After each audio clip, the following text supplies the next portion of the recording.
Dobrodošli u još jednu emisiju regionalnog Robin Hooda. Novinari istraživači na jedinstvenoj misiji da izvijeste o problemima, nedaćama i borbama socioekonomske prirode iz 5 balkanskih država. Svojevrsna ispovjedaonica tranzicionih gubitnika.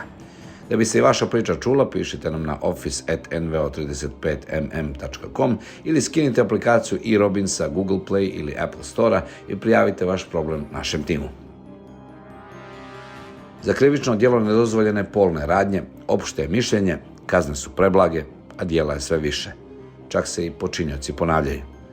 Žrtve su i djeca, a roditelji su često u strahu da prijave djelo zbog slabe i spore reakcije sistema. Desilo se i nezamislivo da silovatelji dobijaju prostor u medijima, da žrtvama, tvrdi se, utjeraju još veći strah. O silovanjima u braku se malo govori, a do skoro za ovo djelo nije bilo zakonske regulative. Sve u svemu, kada pogledamo Balkan, žene i maloljetnici su žrtve, sistem spor, a pravda često nedostižna. Ovaj set ispovijesti i potresnih istraživanja za cilj ima da uznemiri i na čas pokaže kako je žrtvama, koje su praktično ostavljene na milost monstrumima i sjenke, ali i često onima koje odlično poznaju. Gledate regionalni Robin Hood.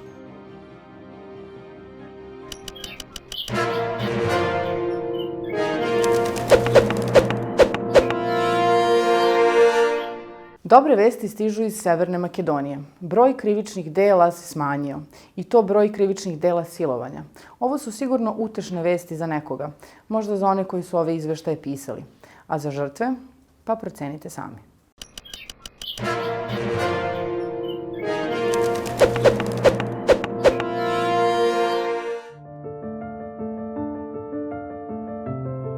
Помеѓу бројката на пријавени и реални случаи на силувања има едно цело море, особено во земји со слаби институции и конзервативни општества. Меѓу тие и Република Северна Македонија. И тука сите жени не ги пријавуваат сексуалните насилства врз нив. Се плашат од одмазда, стигматизација, од напуштање, од одстранување.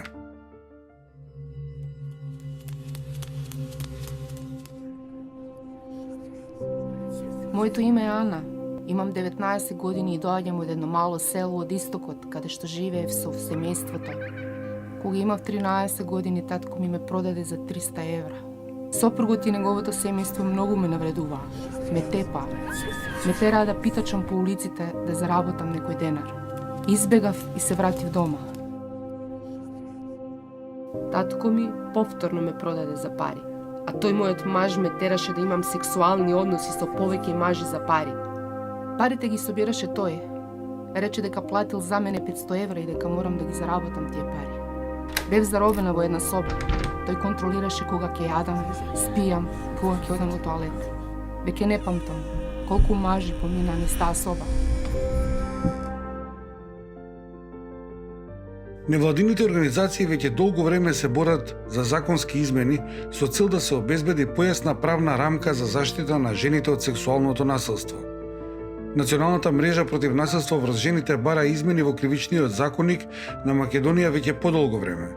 Вели дека основниот елемент за квалификација на кривичното дело силување е употреба на физичка сила или закана од страна на сторителот и даден отпор од страна на жртвата. Трговците се најчесто прво тие стапуваат да имаат сексуални односи со жртвата, после тоа оди по стапката на препродавање и пренесување на други лица. Жртвите се многу истравматизирани. Тие чувствуваат страм, гнев, дезориентирани се, неспособни се да одреден момент тие се неспособни и неспремни да го продолжат својот начин на живење. Многу малку се зборува и уште помалку се процесуира во институциите силувањето во интимна врска или брак. Според невладината организација Ла Страда, отворена порта, особено загрижува растот на случаите на силувања. Кога зборуваме за сексуално насилство и силување, тоа се ситуации, инциденти кои што се за жал се почести во Македонија. За жал, како и тргуваат со луѓе, ретко се откриваат, луѓето се плашат и не пријавуваат вакви ситуации на силување и сексуално насилство. Поголема бројот, далеку поголема од тоа што е официјалната бројка од идентификувани лица. Причината е поради тоа што тоа се жени, девојки.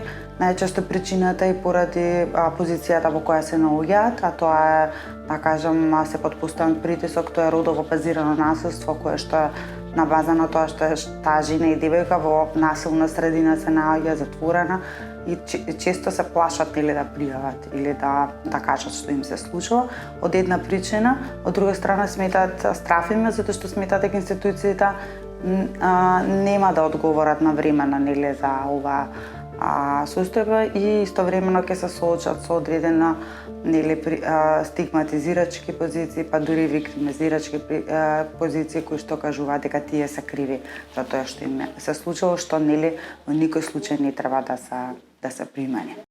Особено загрижувачка состојба е со така наречените договорени бракови, каде силувањето е редовна појава. Во теков на оваа година имаме повеќе случаи на договорени бракови. Тоа се деца на возраст од 13 години до 15 години, каде што се склучуваат нивните родители или пак некој близок сродник или роднина, пријател, познаник, договара брак со лице на одредена територија, дали во рамките на нашата земја или надвор од рамките на нашата земја. За таа цел се плаќа на семејството или на посредникот одредена сума на пари и детето против негова волја, детето воопшто не е прашано дали сака да биде во брак со некој лице, макар што нели не е дозволен брак под 18 години годишна возраст, односно 16 години со посебна дозвола, медицинска дозвола од родител и старател. Меѓутоа, тие воопшто не се прашани и не ни ги познаваат нивните избраници што треба да бидат нивни сопрузи во иднина. Таа е под постојана контрола, не сме да излегува сама, секогаш е придружувана од некого, од некој член на семејството или близок нивни роднина или пријател. Присилени се на сексуални услуги затоа што тие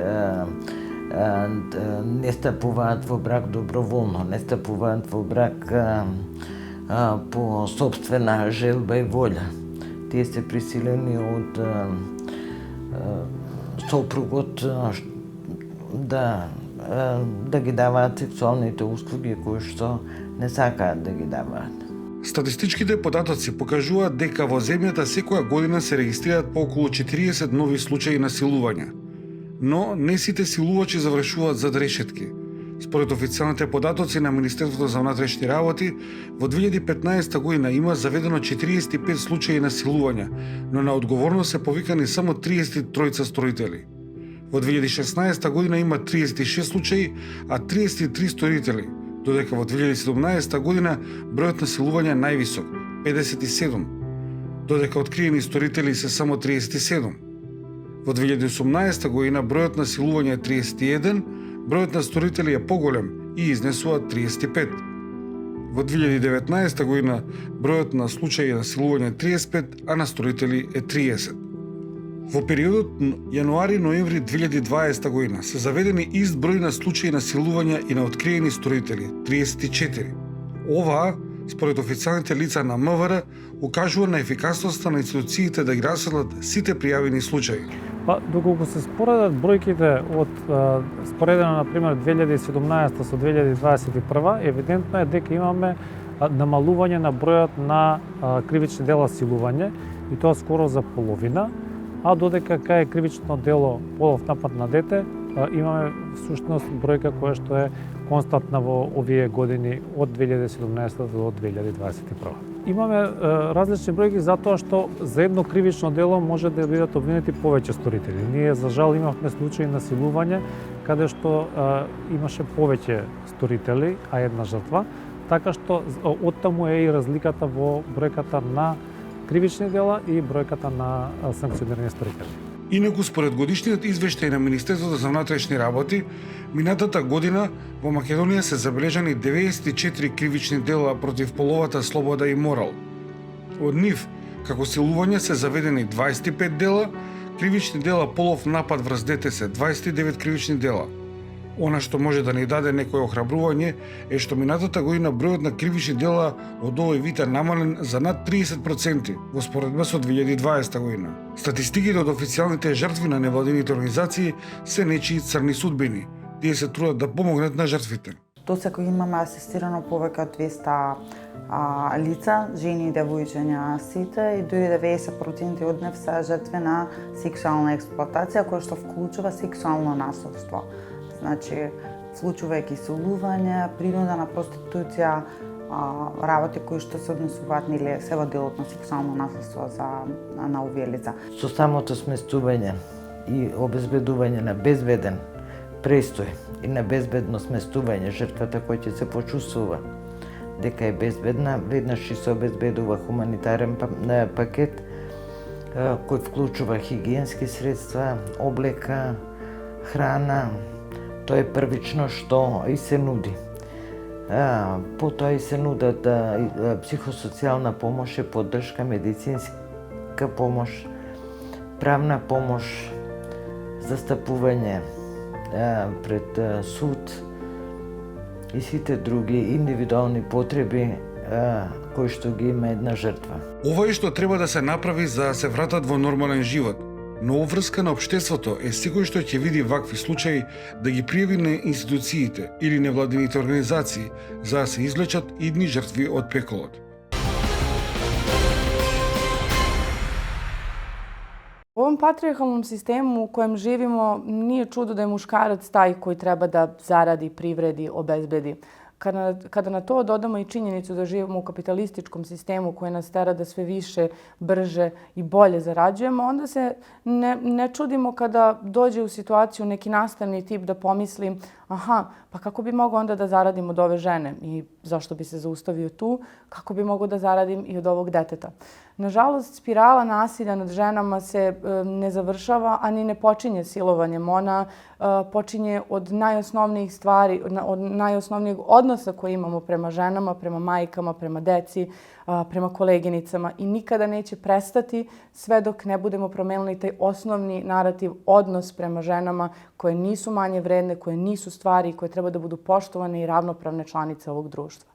Gledajući sve ove priloge, imao sam nekako utisak da je priča dosta slična i da su vrlo slični problemi prisutni u ovim zemljama i da skoro pa isti komentar može se da na bilo koji od ovih priloga, ali onda sam pogledao prilog iz Severne Makedonije i shvatio da je tu situacija izgleda još gora, jer tu, osim ovih slučajeva silovanja i ostalih seksualnih nasilja, imamo i nemali broj unapred dogovorenih brakova, kao i veliki broj slučajeva trgovine ženama. Tako da je poražavajući podatak što mi se čini da Severna Makedonija za početak mora da naporno radi na tome da već dođe, da samo dođe do oni jako loš nivo koje imaju ostale zemlje u regionu. Činjenica koja pruža malu utehu u celoj ovoj priči jeste taj podatak od 30% smanjenja zapravo silovanja u odnosu na prethodnu godinu.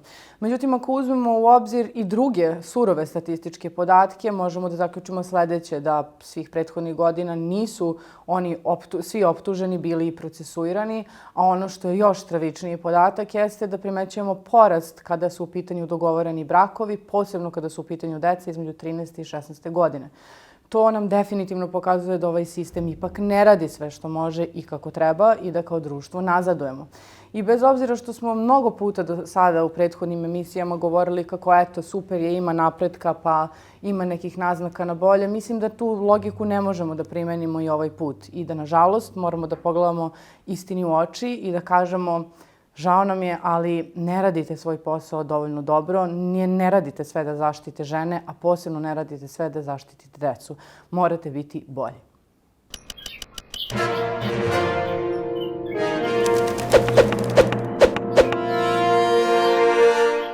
Činjenica da na Kosovu institucije ne rade baš najbolje svoj posao i nije neka novina. Kakve posledice to ovoga puta ima na sadašnje i potencijalne žrtve koje žive na ovoj teritoriji, pogledajte u sledećem prilogu.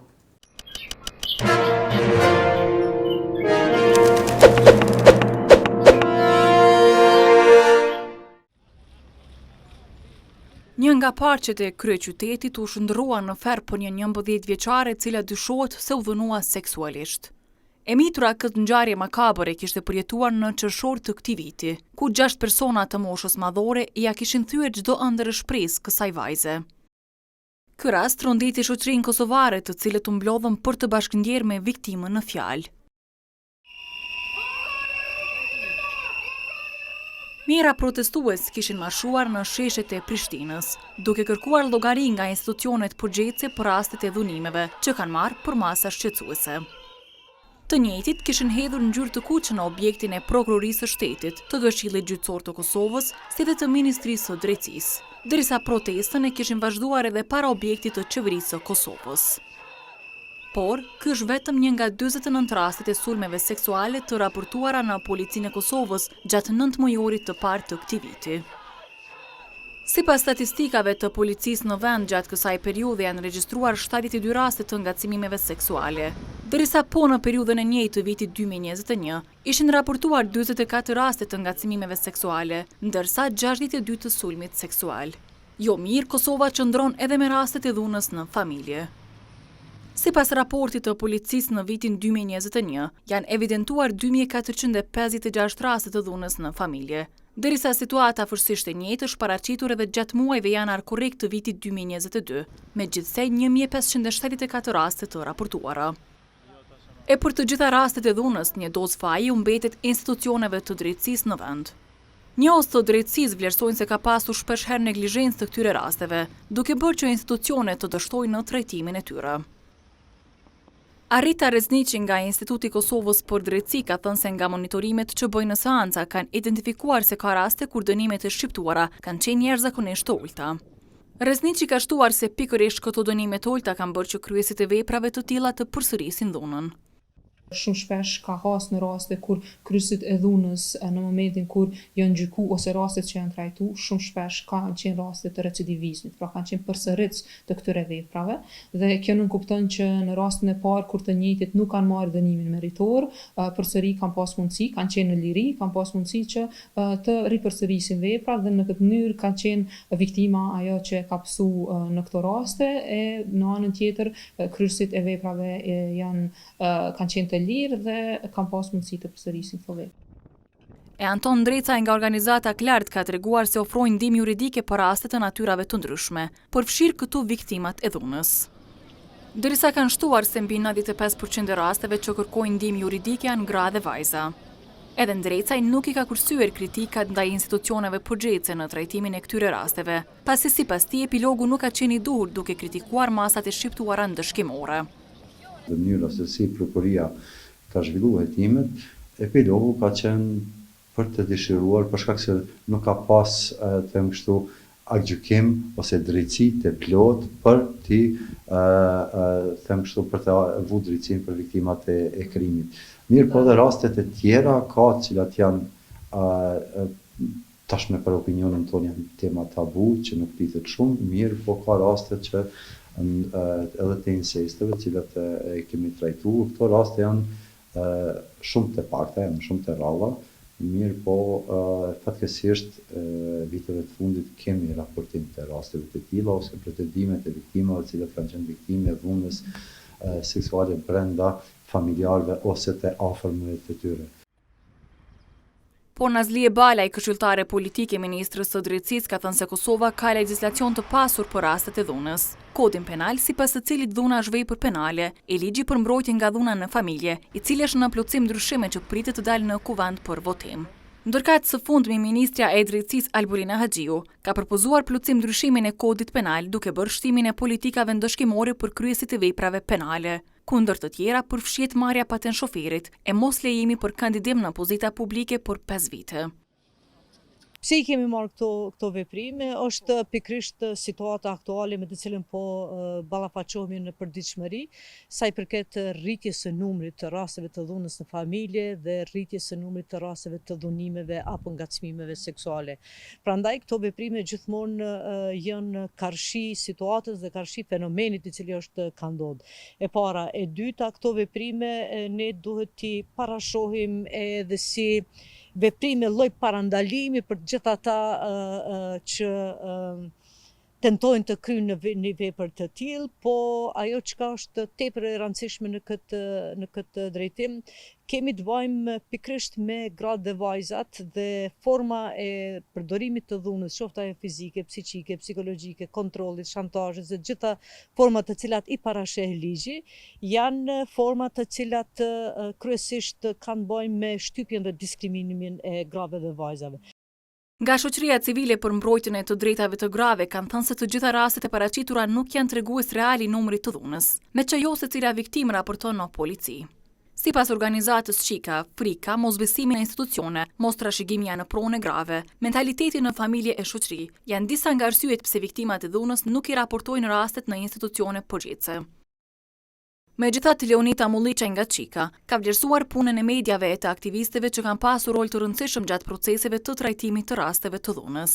Institucionet është dashur me i ndëshku personat përgjithës, kemi disa raste të suspendimeve, disa raste të përjashtimeve, gjë e cila për neve tregon që megjithatë aktivizmi jashtë është gjithmonë i nevojshëm edhe gjithmonë ka rrime me ndiku edhe me i vu para përgjithësisë institucionet përgjithëse. E këto viktima ndër të tjera përballen edhe me probleme psikologjike e emocionale, ku psikologu Dorian Krasniqi ka shpjeguar se koha e shurimit të viktimës së dhunës dallon nga individët dhe rastet. Ai ka treguar se viktima e dhunës përjeton edhe probleme të ndryshme psikologjike, përfshirë këtu ankthin, depresionin deri në një stres post-traumatik. Një ankth i përjetuar deri në një stres post-traumatik mund të jetë edhe depresion natyrisht pastaj, sepse gjitha këto personi përjeton duke ju cënuar integriteti i tij fizik dhe psiqik. Kështu që komplet këto janë ato pasojat ose shkaqe të cilat mund t'i ketë personi, mirë po më shumë të janë, domethënë stresi post-traumatik është një ndër pasojat më të shpeshta që njerëzit përjetojnë pas pranimit të dhunës. Krasniqi ka folur edhe për faktorët që ndikojnë tek kryesi një vepre të tillë, duke përfshirë këtu mënyrën se si ata janë rritur, pjesa kulturore e çndrimet që i fitojnë gjatë jetës. Ndërsa sociologu Gen Zërdza ka shpjeguar edhe shkaktarët e dhunës, ku sipas tij përfshihen shkaqet psikologjike, trashëguese, ekonomike e sociologjike. Shkaktar këta që sipas tij kanë ndikuar në rritjen e numrit të rasteve të dhunës. Po faktori predominues mund të qenë faktori psikologjik, siç e përmenda kur të njëri arsyeshmërinë, pse faktorët kushtet ekonomike apo familjare, ku pritshmëritë e një çifti apo një familje janë më të mëdha se sa kushtet reale, atëherë mund të vinë të shpreha pak kënaqësive, revoltave, protestave dhe disa shenjave të tjera të cilat çojnë ditë të keq kuptimit, pastaj ditë të dhuna.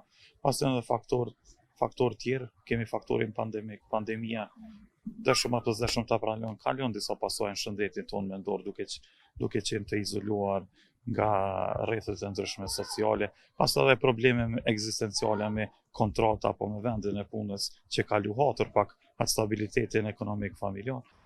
Rastet e dhunës në familje, por edhe ato të dhunës seksuale vazhdojnë të mbeten shqetësimi i shoqërisë kosovare, derisa vazhdimisht kërkohet avancimi i institucioneve përgjithëse në trajtimin e tyre.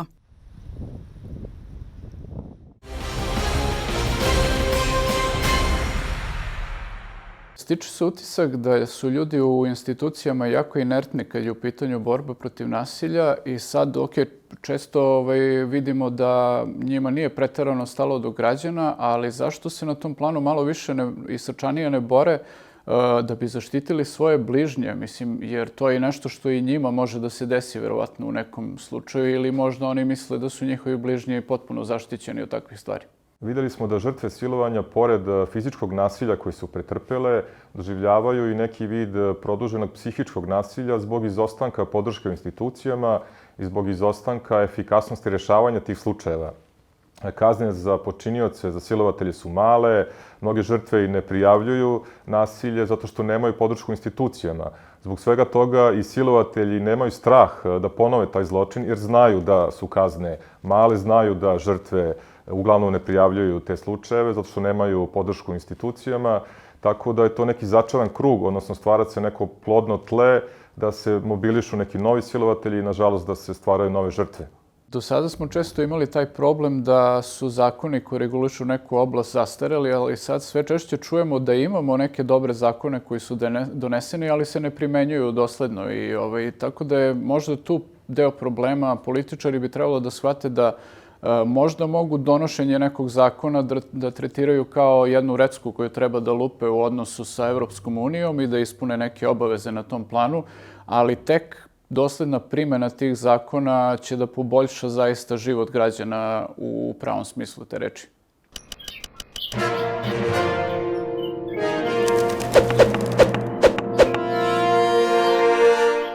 Nešto je trulo u državi bračnoj i pogrešno.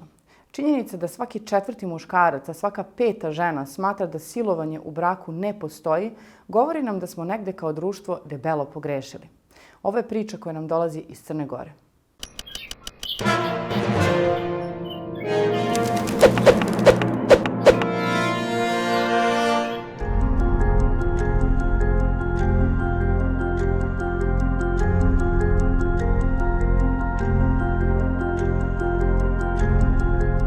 Ja sam bila relativno mlada kad sam njega upoznala.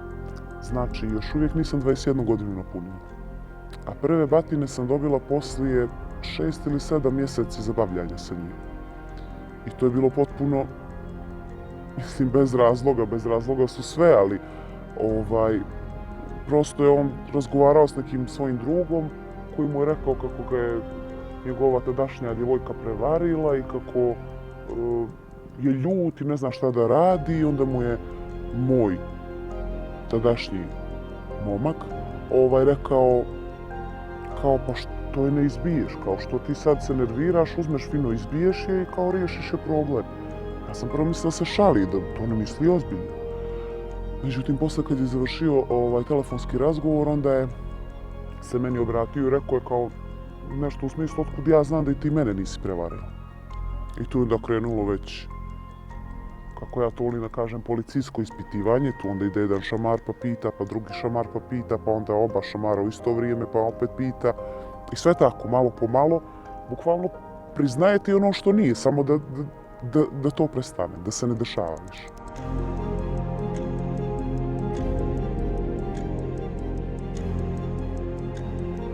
Više puta je bilo i silovanje nego što je bilo sa pristankom, bilo kakav odnos sa bivšim i vjenčanim suprugom.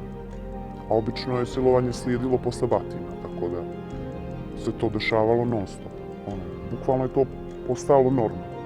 Znalo se šta slijedi posle batina. Nemate se kome požaliti, jer kod nas u našem društvu je još uvijek tabu tema silovanje inače, a silovanje u braku pogotovo. To ljudi podrazumijevaju da to ne postoji. Jer kao svi smo dužni da ispunjavamo bračne obaveze. Kakve bračne obaveze? Ja nisam ništa obavezna što ja ne želim da radim. Niti imam pravo da nekoga ćeram da radi nešto što neko ne želi. Nebitno da li smo u braku ili vanbračnoj zajednici ili šta god.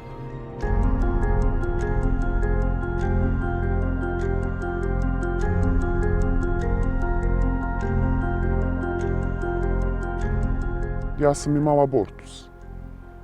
Zato što je bukvalno prije nego što sam pobjegla od bivšeg muža. Zato što mi je, da kažem, eto, žargonski rečeno, napravio dijete namjerno. Eto, ne znam kakav je razlog tome i zbog čega. Bukvalno mi je tako rekao. Sad ću to namjerno da ti uradim. I ništa, ja sam znala da tu više nema nazad. To je bila bezizlazna situacija. Na kraju čak sam i razmišljala, vjerujte, da ostavim. Negdje sam se lomila, ali prosto sam znala da već sa 3 djece ja ne mogu, teško da mogu da ostvarim ono što sam već planirala. On to naravno nije znao, jer ja ne bih bila danas ovdje da je znao da pokušavam da ode. Naša sagovornica koja je nakon skoro 10 godina uspjela da pobjegne iz pakla fizičkog, psihičkog i seksualnog nasilja koje je trpjela u porodičnom domu, ni danas ne može mirno da spava. Nakon što se konačno dokopala slobode i prijavila supruga za nasilje, uslijedio je razvod, a potom i zatvorska kazna za nasilnika. No, strah šta će biti kada odsluži kaznu pokazao se kao opravdan onog dana kada je bivši suprug šansu da u svom domu viđa djecu iskoristio da jednog od sinova trajno odvoji od majke i brata. Tog trenutka kad ga je odveo, nije mi se javljao na telefon, nije mi davao da čujem ni dijete, niti ikakvu informaciju davao djetetu. Dakle, nisam ni vidjela, ni čula svoje dijete do dan danas. institucije jednostavno ne žele da se bave tim. I pokušavaju da izbjegnu bilo kakav konflikt sa nasilnikom, jer on je osuđeni nasilnik, da eto ne bi oni imali nekih, da kažem, eventualno problema sa njim, a sve to na uštrb i mene i moje djece, zato što je brat od brata odvojen već 10 skoro. Silovanje u braku i dalje je tabu tema u Crnoj Gori. Gotovo nikad se ne prijavljuje, najčešće se prećuti. Patrijarhalna kultura okovala nas je stavovima da su seksualni odnosi ženina obaveza, a ne stvar izbora. Istraživanje javnog mnjenja koje je sprovela Sigurna ženska kuća pokazalo je da svaki 4. muškarac i svaka 5. žena u Crnoj Gori smatra da silovanje u braku ne postoji. Svaki seksualni odnos bez pristanka je silovanje u kojem bilo kontekstu da se dešava, čak i kada je to porodični i bračni kontekst, gdje mnoge žene, nažalost, ne prepoznaju seksualno nasilje, misleći da je to nešto što su one u obavezi da rade ukoliko to partner zahtijeva, naročito ako je praćeno i drugim oblicima nasilja, što najčešće jeste. Ako je osoba sklona bilo kojem obliku nasilja, naročito seksualnom, onda je velika vjerovatnoća da će nastaviti da kontroliše partnerku preko kontakata sa djecom. Znači, to je jedna tema koja je goruća u ovom trenutku. Mi imamo u Crnoj Gori situaciju gdje najmanje 12 žena u ovom trenutku ne viđa djecu jer je nasilnik u stvari zloupotrijebio sistem i svoje roditeljsko pravo i time u stvari dodatno izložio žrtvu daljem nasilju, a da ne govorimo o djeci koja su praktično taoci takve situacije. Silovanje u braku je izuzetno traumatično za ženu, jer je žrtva onog u kojeg je imala povjerenje. I u rijetkim slučajevima, kada se prijavi, žene doživljavaju da im se društvo izruguje ili prosto negira ono što im se dogodilo. Moramo, dakle, da kreiramo jednu kulturu tolerancije i prije svega da prevazilazimo one predrasude koje se tiču silovanja, a to je ono da njega izaziva, ne znam, seksualna privlačnost ili želja. U stvari se radi o potrebi osobe koja vrši to krivično djelo da demonstrira moć i kontrolu nad drugom osobom. Dakle, ta problematika nema nikakve veze sa onim u što se često pakuje i zbog čega se žrtve često okrivljuju za ono što se desilo. Za krivično djelo silovanja u Crnoj Gori je propisana zatvorska kazna od 1 do 15 godina. U praksi, u većini slučajeva bivaju izrečene kazne koje su blizu zakonskog minimuma.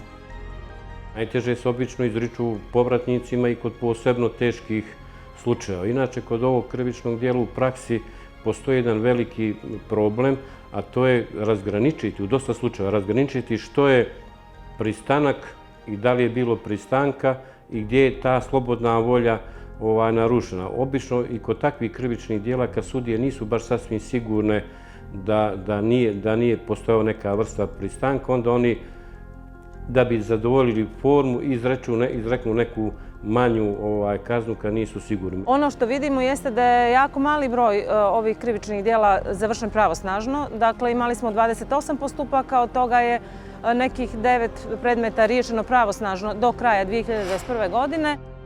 Naša junakinja sa početka priče ima poruku za sve one žene koje su prošle, prolaze ili će proći kroz agoniju sličnu njenoj. Da se ne plaše da prijave i da nije sramota, da nisu krive, da to što one trpe, da ima još stotine žena koje trpe, najčešće iz istog razloga, koji možda nekima djeluje smiješan, ali vama koji u tom trenutku ste u toj situaciji nije ni malo smiješan, nego baš djeluje zastrašujuće, jer mislite da i nećete imati podršku, da vas neće razumjeti, da će vas da krive, da jednostavno da će svi da upere prstom u vas. Međutim, vremenom mene konkretno prestalo da brine šta će ko da misli. Jer sam išao na to da spasim sebe i svoju djecu. Negdje su me tu djeca spasilo. Jer možda ne bih zbog sebe koliko sam zbog njih sve to izdržao. Seksualno nasilje u braku tema je o kojoj se u Crnoj Gori najradije ćuti. Ipak, svaki neželjeni polni odnos, pa makar on bio i sa bračnim partnerom, smatra se silovanjem. Dok god ne budemo familijarni sa činjenicom da neželjeni odnos nije ono na što smo pristali kada smo potpisali vjenčani papir, na desetine žena koje u ovom trenutku prolaze kroz strahote, u porodičnom okruženju, neće biti ohrabreno da zločin i prijave.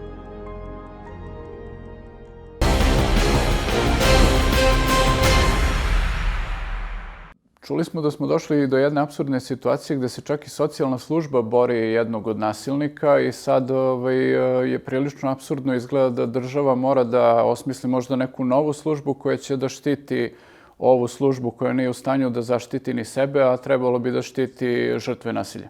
Svaki seksualni odnos bez pristanka, čak i ako dolazi od bračnog partnera, jeste silovanje. Ali zbog nekih konzervativnih, usađenih, tradicionalnih vrednosti, mnogi zatvaraju oči pred tim ili prosto nisu svesni toga.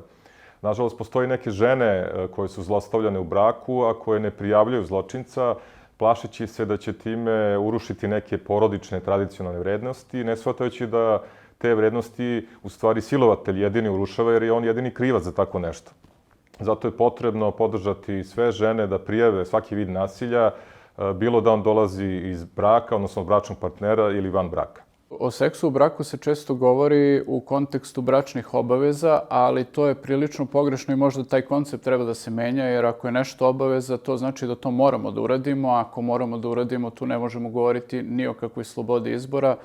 Seks je isključivo nešto što mora da bude vezano za slobodu izbora, zato te koncepte moramo da menjamo i ne možemo više da govorimo o bračnim obavezama na tom planu.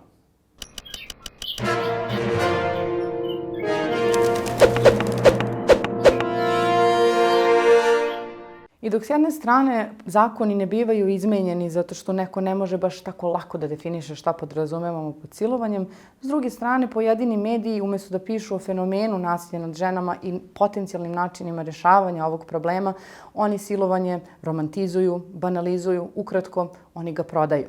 Ovo je slika i prilika koja nam dolazi iz Srbije.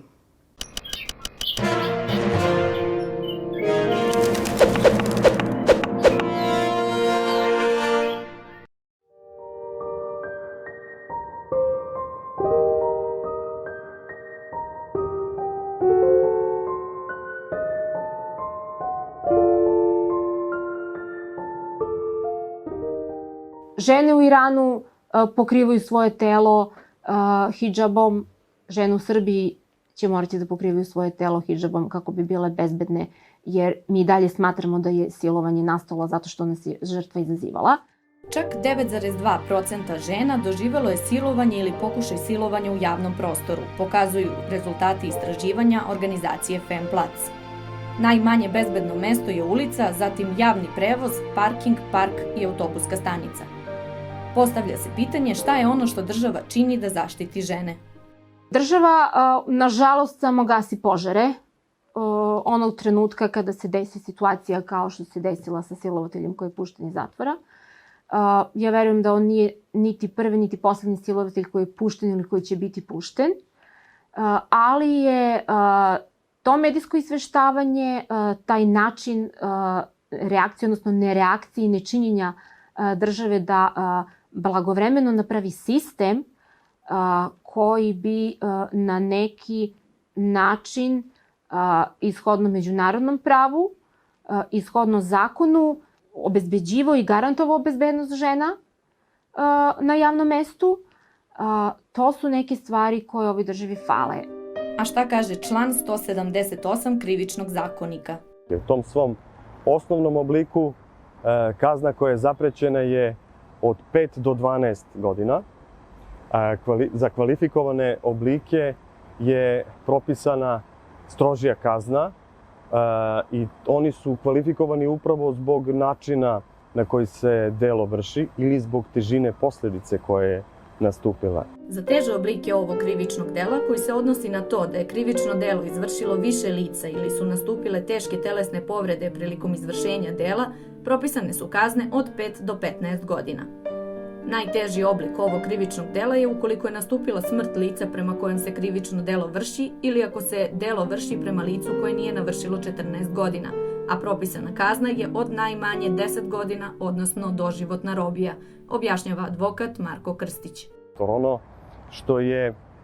što je značajno napomenuti kod ovog krivičnog dela jeste da je zakonodavac ovo delo svrstao u grupu krivičnih dela kod kojih nije moguće ublažavanje kazne. Inače, kod krivičnih dela i kod donošenja presude, sud je dužan da uzme u obzir olakšavajuće, otežavajuće okolnosti. Država Srbije 2013. godine ratifikovala Istanbulsku konvenciju. To je konvencija Saveta Evrope o sprečavanju svih oblika nasilja nad ženama i nasilja u porodici i ona u svom članu 36 podrazumeva jednu širu definiciju toga šta znači pristanak žrtve i skoncentriše se na to pristanak. Znači, kada žrtva kaže ne, to se eksplicitno smatra ne, a ne toliko na radnju, odnosno na tu prinudu i na taj otpor koji žrtva mora da da.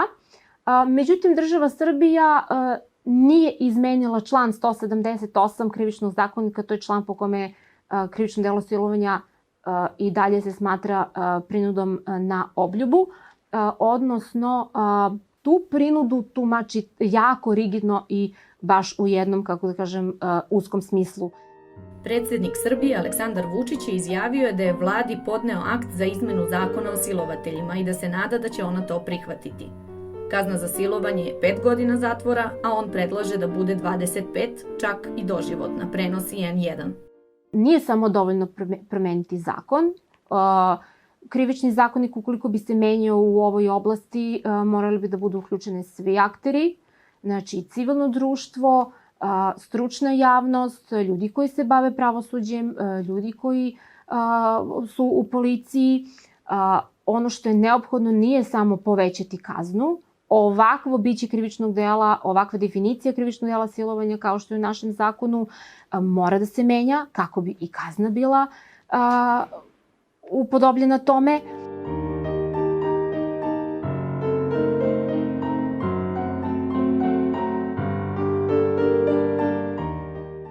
Žene u Srbiji mora da štiti zakon, a i predsjednik i svi ostali su tu da poštuju zakon. Ukoliko se zakon ne poštuje, morat će se snosi kazna i ovo je nešto što ne može samo jedan čovek da pokrene ili da garantuje, već je nešto što mora da pokrene stručna javnost u saradnji sa nevladinim organizacijama, građanima, stručnom javnosti, profesorima.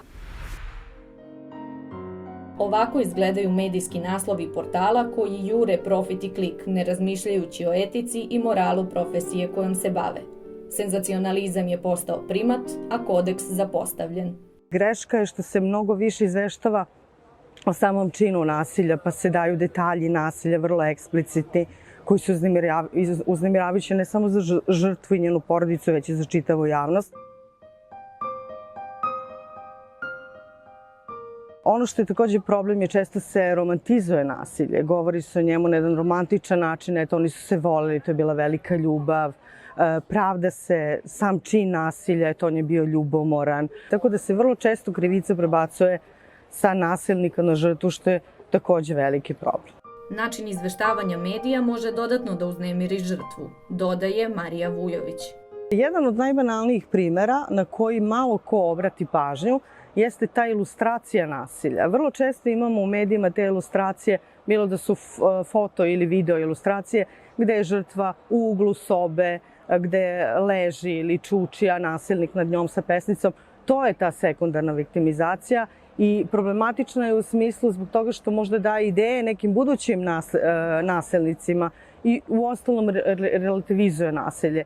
Grupa novinarki i urednica udružene pod nazivom Novinarke protiv nasilja nad ženama napravile su smernice kako izveštavati o nasilju nad ženama. Jedna od preporuka je da se novinari klone kvazi analize, da traže uzroke rodno zasnovanog nasilja, recimo da je reč o poremećenoj ličnosti, bilo nasilnika ili žrtve. Temi treba pristupiti analitički, sveobuhvatno. Nažalost, više imate te informativne tekstove gde samo dajete te činjenice koje su vrlo često zastrašujuće, a nemate analizu uzroka šta je dovelo, ali ne tih kvazi analiza, već zaista stručnih analiza. Kakve greške prave mediji, a šta su potencijalna rešenja za izveštavanje o osetljivim temama, objašnjava docentkinja Marija Vujović. Kroz vrlo direktna opisivanja samog čina nasilja, to jeste od jednih ključnih problema. Umesto da pišu o fenomenu nasilja i o mogućnostima rešavanja problema nasilja, recimo u porodici, oni vrlo detaljno, eksplicitno opisuju sam čin nasilja. I to je ono što prodaje tabloide i to je ono što javnost čita i što se na neki način na kraju nasilje banalizuje, nasilje postaje uobičajeno i nasilje postaje tako kao svakodnevna pojava i prihvatljivo. To je opasnost takvog izveštavanja tabloida i zbog toga je važna edukacija, zbog toga je edukacija jako važna. Kako ne bi došli u situaciju da žrtve ponovo proživljavaju ono što je na njih ostavilo već neizbrisiv trag, neophodna je edukacija. Edukacija građana, novinara i svih drugih aktera koji se bave ovim problemom.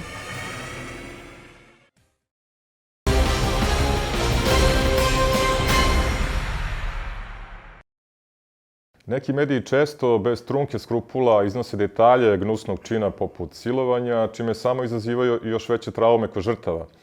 Imali smo slučaj jednog tabloida koji je prešao sve granice beščašća, tako što je čak objavio intervju sa silovateljem. Hrabre žene i dan danas se bore na ulici da se taj intervju ukloni i one nekako predstavljaju simbol borbe protiv nasilja nad ženama i ne samo protiv nasilja nad ženama, nego i protiv tog medijskog nasilja koji je na neki način nadogradnja ovog fizičkog nasilja. Čuli smo u ovom prilogu jeziv podatak da je preko 9% žena pretrpelo neku vrstu seksualnog nasilja, a videli smo takođe i način na koji tabloidi pišu o ovim temama. Tako da mene zanima da li ćemo nići na podatak koliko građana Srbije su žrtve pisanja tabloida i kad je reč o ovim temama, ali i nekim drugim. I kao što je rekao jedan od sagovornika, svakako treba pooštriti kazne za silovatelje i ostale seksualne prestupnike, ali mislim da isto tako treba pooštriti kazne i za tabloide koji svojim pisanjem stvaraju takvu atmosferu neke relativizacije, da to zapravo možda i nije toliko strašno, jer Bože, treba čuti i neku drugu stranu i vidjeti šta je zapravo i ta žrtva nekada radila. Možda još gore od samog čina silovanja jeste relativizovanje ovog zločina i nekako romantizovanje odnosa između žrtve i zločinca, tako što se uvek traži neko opravdanje u postupcima žene. Ne može postojati opravdanje za silovatelja, ne može da postoji način da žrtva izazove silovanje i ne može nikad postojati krivica silovane osobe i tačka.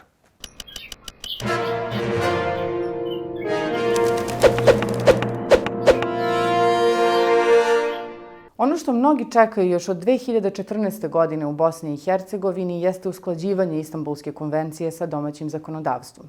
Dakle, poruka je jasna. Žene, strpite se i trpite.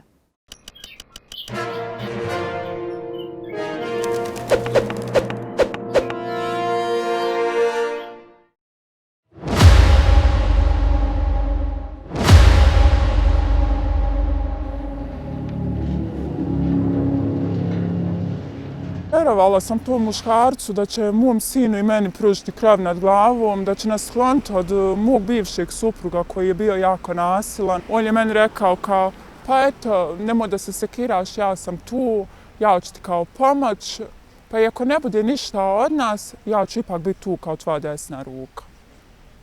Mislila sam da je to kao jedna bajka, da ja živim svoj bajk. Kako je vrijeme odmicalo, on je meni sve pokazivao i počeo dokazivati baš da sam donijela pogrešnu odluku. Dok nije došlo do tog čina navečer, kad je on meni rekao, ma šta nećeš, ko si ti da mene odbiješ, šta ti misliš da si ti, nemoj da te ja ovdje pa i sahranim i pobjeći tijela, jesam. Ali bilo je u biti samo da spasim svoje dijete. Pa makar bilo to kodno za mene. Samo bi bilo da im rasklonim.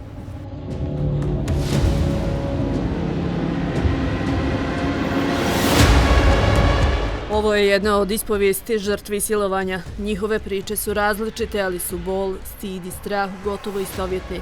Svoje traume često nikome ne povjeravaju. Zato su socijalne službe prve adrese gdje se žrtve u teškim emocionalnim stanjima ohrabre progovoriti.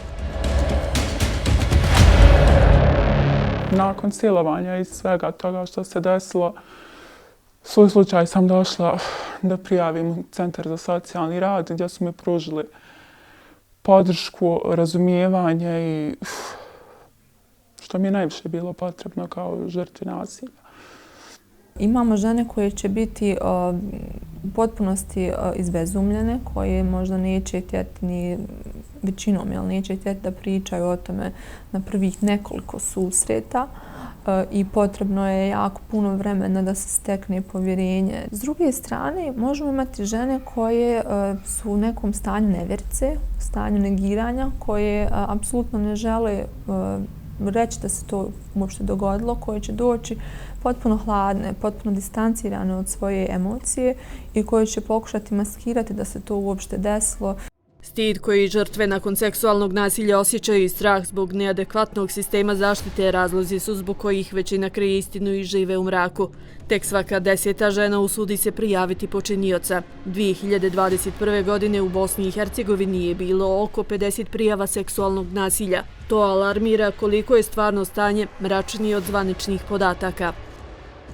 Imaju blokadu kako samostalno se kretati ulicom, kako nastaviti živjeti svoj život na isti način. Mnogo žena dolazi do razvoja i posttraumatskog sindroma, razvoja anksioznosti, depresije ili konačnosti čak i do suicidalnosti. Podizanje svijesti o neophodnoj zaštiti žrtava nasilja teži je proces u društvu punom predrasuda i stereotipa kao što je naše. Bez izmjena krivičnog zakona žrtve, osim gubitka povjerenja u ljude, gube i ono u zakonodavstvo. Do sada su inicijative poslanika u federalnom parlamentu za izmjenama krivičnog zakona bile uzaludne. A i ono što smo ratifikovali nismo uskladili sa domaćim zakonodavstvom. Istanbulska konvencija protiv nasilja u porodici i nasilja nad ženama je primjer. Vi znate da je to vrlo složeno kazneno krivično djelo, da sve one kazne koje se kreću negdje od 3 godine do 5 ili 10, u zavisnosti o čem se radi, trebaju za stepenicu biti povećane, da se tu ide od 5 godina i da se tu ide na znatno pooštravanje i znatno veće kazne, jer bi to uz prevenciju adekvatnu, koja će se regulisati kroz zakone, zaista doprinijelo sigurno tome da imamo manji broj slučajeva nasilja, ali i da imamo veći broj prijavljenog nasilja. Nemamo ni adekvatno ni koordinisan sistem zdravstvene pomoći, dakle zdravstvene pomoći u tom smislu i nemamo dakle ni adekvatnu podršku prije, u toku i nakon suđenja vezano za te žrtve. Vjerujte mi, u velikoj mjeri, iako prijave kasnije odustaju od bilo kakvog svjedočenja ili eventualno učestvovanja u daljim postupcima. Zakazale su institucije, od obrazovnih do zakonodavnih. Postojeća kaznena politika nije ohrabrenje žrtvama da progovore. Mi toga nemamo u obrazovnom sistemu. Naš obrazovni sistem robuje formama, normama. Znate, nama radi jedan psiholog na 5 škola, mjesto da imamo 5 psihologa u jednoj školi. Znači, vi ste čak imali u našem zakonodavstvu da je bilo dozvoljeno, da u stvari niste imali krivično djelo silovanja u braku. Znate, vi danas imate naravno da je moguće silovati u vezi i u braku. Znači, mi smo doživjeli jednu transformaciju i pravnu i suštinsku i sad mi praktično čekamo da se taj tektonski poremećaj slegne, da stane.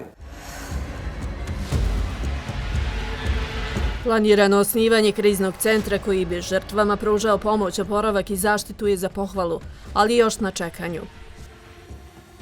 Nama je stvarno nekakav cilj da to bude multidisciplinarni jedan pristup, da tu prvo s njom porazgovara, da kažem, psiholog, pa da tek on, osim ako nema neke ozbiljnije povrede, znači koje zahtijevaju, koje su životno ugrožavajuće ili krvarenja koje zahtijevaju naš odmah tretman i automatski odmah reakciju. Novina je da bi centar po ugledu na zapadne zemlje posjedovao bazu bioloških uzoraka počinilaca krivičnih dijela, što bi olakšalo njihovo procesuiranje. I za čuvanje takvih podataka morate imati jednu dobro osiguranu prostoriju, jer vidite, vi možete da se izgubeti, na primjer, uzorci ili izgube, kad vam zatrebaju. Znači, to mora biti stvarno osigurano i to se čuva nekoliko godina. On se kao takav po tim oznakom, brojem ili imenom i prezimenom pacijenta čuva. Do eventualno ili da se nađe počinioc ili da eventualno zatreba za suđenje ili nešto tako.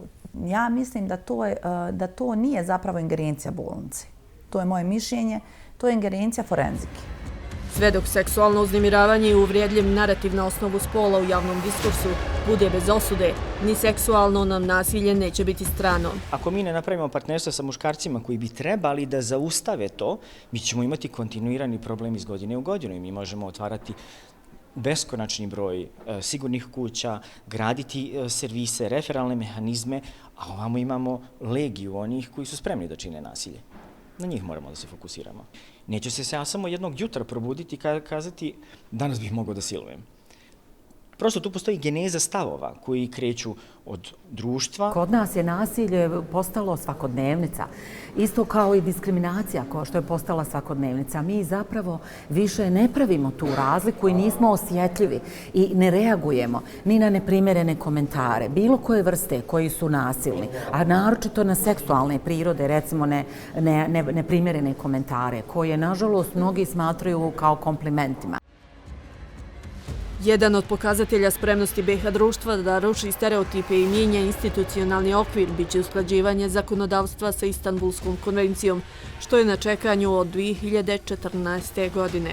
Tek tada možemo očekivati da će doći do destigmatizacije žrtava i spremnosti da progovore o traumama, ali prije svega do njihove adekvatne zaštite, što do sada nisu imale. Ljutim se na žene koje šute, ali ih razumijem.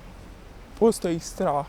Ne treba trpiti nasilje, pogotovo nasilje takvih kao što je taj bio. Za mene monstrum.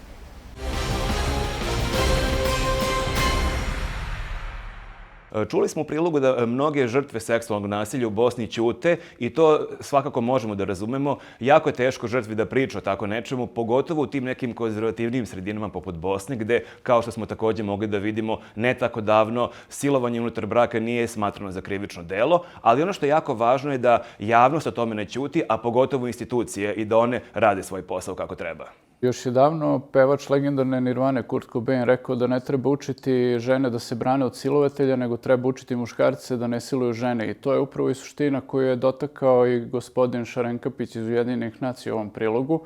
To je suština problema. Znači, mora se raditi na edukaciji od najranijih dana, od malih nogu treba da se radi sa dečacima, da prosto se na tom nivou suštinski promene stvari i mislim da bi to bila onda jedna promjena na trajnom nivou.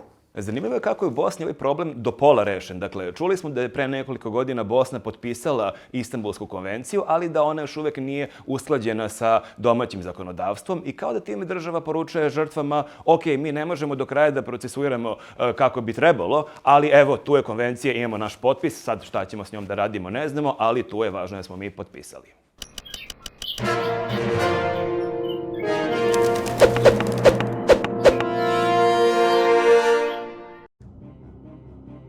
Bila je to još jedna emisija projekta Regionalni Robin Hood. Što god bila tema, koliko god istraživali, kvalitet zavisi od vas koji gledate. Zato, pišite nam na office@nvo35mm.com ili skinite aplikaciju eRobin sa Google Play ili Apple Store i prijavite vaš problem našem timu.